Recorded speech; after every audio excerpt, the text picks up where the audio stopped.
Hello, everybody. Betsy and Stacy here. And we have a fun topic. It's unique. Okay, so basically, here's the deal. We want to help you guys in any way, and you guys might have random questions, and you might be like just really thinking and pondering something and being like, I don't know, what do they think about it? So we did get a question from Karen, and it was like one of those where I was like going to write down a whole answer. And I was like, this is too long to write down. This is a perfect topic to kind of just spitball and, just chat about it. So feel free to join in. You're always welcome to write down your questions and we will definitely try to answer them and get to them. But if you want to talk about this conversation at all and join in, you are welcome to it as well.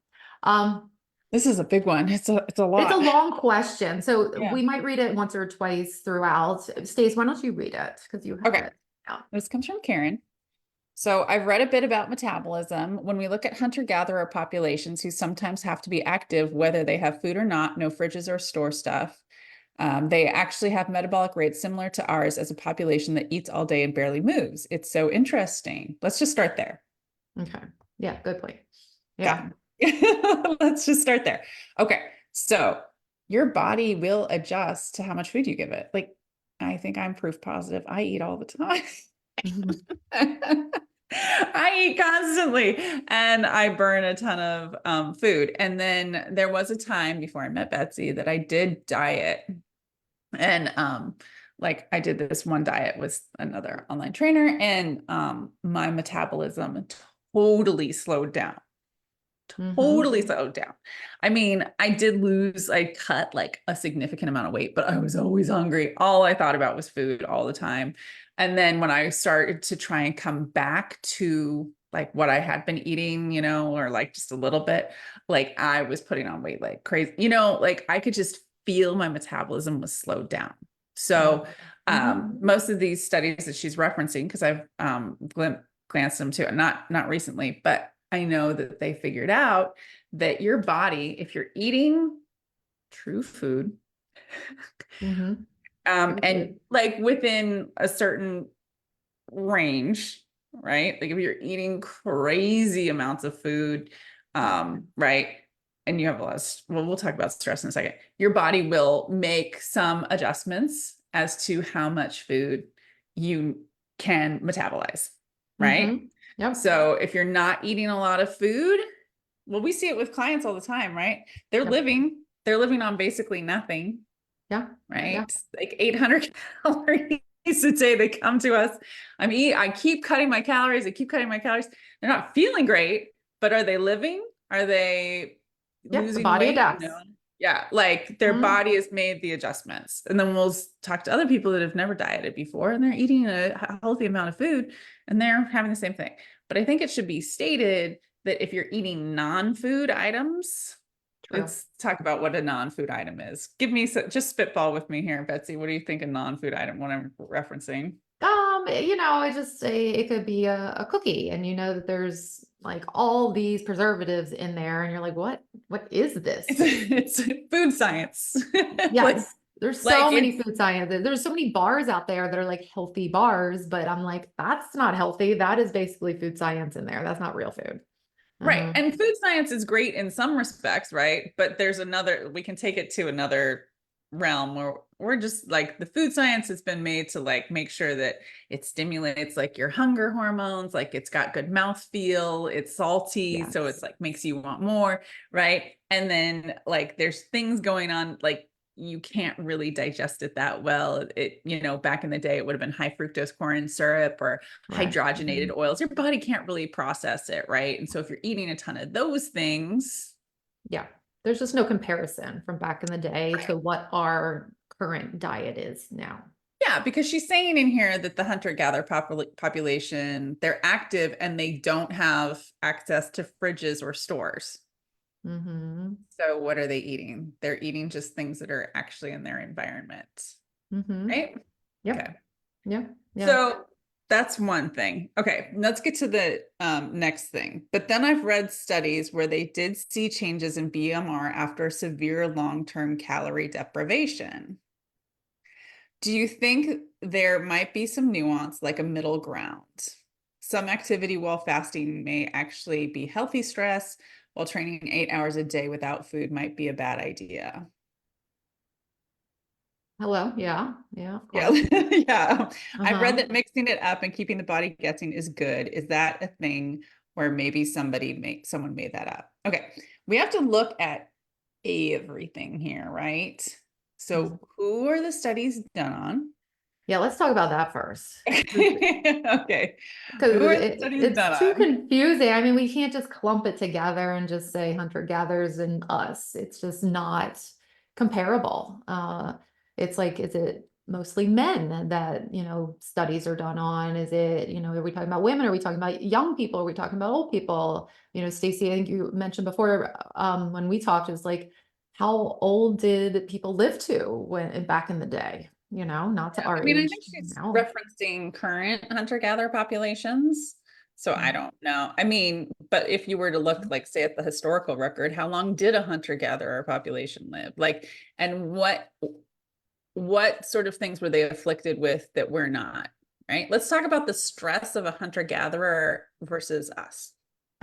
It's totally different. Yeah.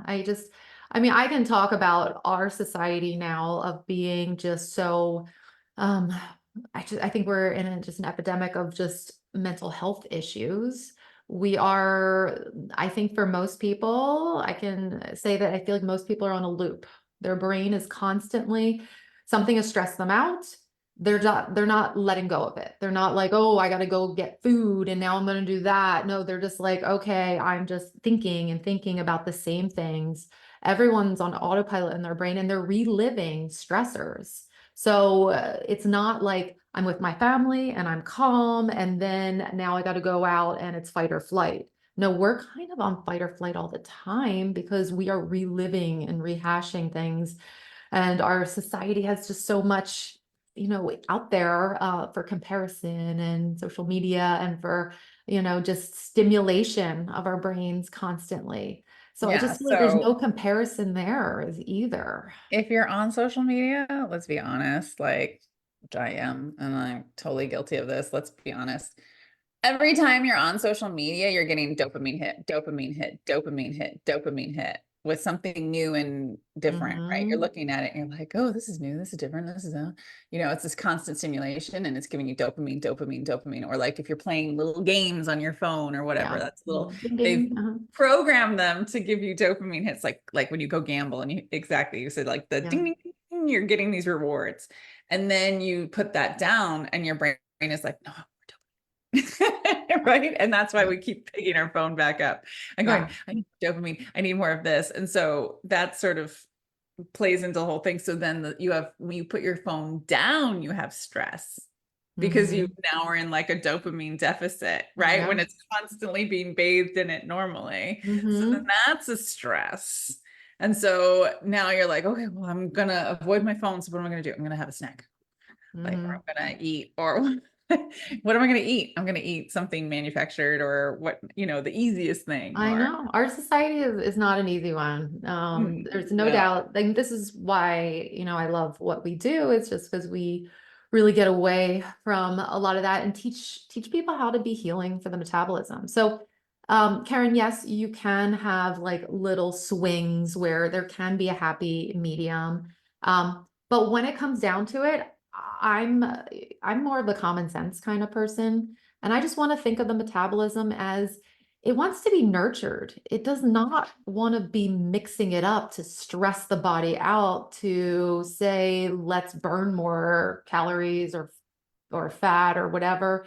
It's more of like the metabolism wants to be revved and it wants to feel like it's a burning machine, but it can't do that if it's in a stress state all the time. So yes, we're going to have stressors in our life, and it's going to happen. It's more of how do you handle stress versus because back in the day, kind of hunter gatherers, like it's just part of their life. Us, it's like we could be all over the place. So if you handle stress well and you thrive on it and you're excited to do a little cleanse or something, it probably will work out pretty well for you. But if you're like, I'm not sure, should I do this? Is it healthy for me? I don't know. Like it's not going to be good for you. Yeah, and if Uh-huh. you're miserable the whole time you're on it, Yeah. then you're like cortisol and your stress hormones are going through the roof the whole time you're on it because you're just like, "Ah, I can't wait to get off of this." But no, Yeah. that's a really good point, Betsy. It's like if you find like a cleanse or whatever, something like challenging and stimulating and whatever, then you're probably not going to have as many stress hormones when you do it. But we also Absolutely. have to look at like what stage of life are you in? Amen. Uh-huh. Yeah. So, yeah, I mean, women that are in perimenopause and menopause, they have switched usually from like, well, everybody's sort of different how they are. Like, are you an endurance type person? Are you a power person, a strength person? But unfortunately, as we age, we just all become more endurant as women, meaning like we go Mm-hmm. forever, right? And so in that situation, like we lose power, we lose strength. I mean, you can combat some of those losses through like strength training and power training. But if you were to just keep everything the same your whole life, right? Just the Mm-hmm. same training program, everything. You were doing plyometrics, you were doing strength training, but you didn't add more plyometrics, you didn't add heavier weights, you're gonna just become more endurant. So you're like women, there's a reason why women win the ultra marathons. They're the winners of the ultra marathon because they can go forever. The men can't go as long as women. So when we're looking at something like that, it's like we need food. We just need Yes. food on a regular schedule. So yeah, Yes.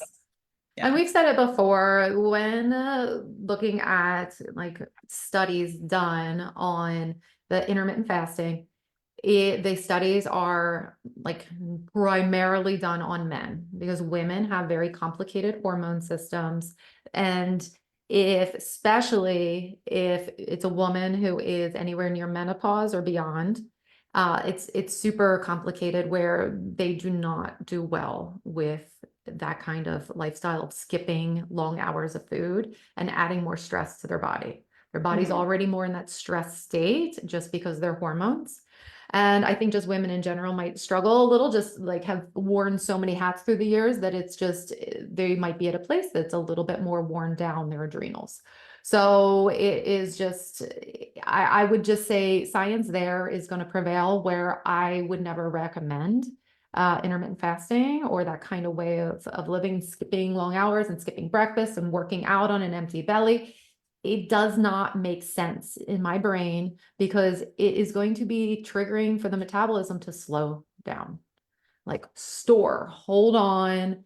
And I want our women clients to succeed. So I'm going to do everything in my power to educate our clients to everything that they can do to really optimize their metabolism. And all of that is more nurturing. And yes, there's going to be days or a vacation or just a stressful time in life where you're not on track. And, it's very normal. Life is always going to be throwing curveballs where we're not perfect with it. And we can adapt to those little things. But consistency when it comes to our daily routines that are kind and nurturing for the body will always win for healing the metabolism. So, Karen, I hope that explains a lot. And I hope we did a good Yeah. job of answering your Yeah, it's question. a complicated, it's a lot of questions in the question. Yeah. And it's also a complicated thing. I think, I've read that mixing it up and keeping the body guessing is good. Is that a thing? Or maybe someone made that up. I think the only thing that we want to maybe keep the body guessing at is maybe like mixing up your weights, Yeah. your exercise Little routine. variations of your exercise Yeah. routine. And Definitely. then also your gut microbiome. The more you can True. diversify that, the better. True. Those Mhm. are the two things that you might want And I to don't want anyone guess to ever at. eat the same diet day in, day out, where they're like, I have a 7-day menu plan and I follow it for the rest of my life. No, the body doesn't do well like that as well. Like I want people to have a variety of foods and switch that up, mainly because I don't want them to get sick of it. But after that, some people do develop food intolerances if they're eating the same foods day in, day out. Mm. So there are like little tweaks of variations, but not the extremes. And that's pretty much what we believe, Yeah. 100%. The Okay. healthier your gut microbiome is too, like the more diverse it is, the better you'll actually burn fat. Yeah. Mhm. So yeah, so I'm that would happier. be, but don't give it a bunch of manufactured food science. Yeah. Yep. Amen. So as you can see, we are happy to answer questions. So pop it in questions. You can do it within the post, or you can always message us and we will take a look at it. Okay. Awesome, everyone. Thanks for joining. Appreciate Bye, it. guys.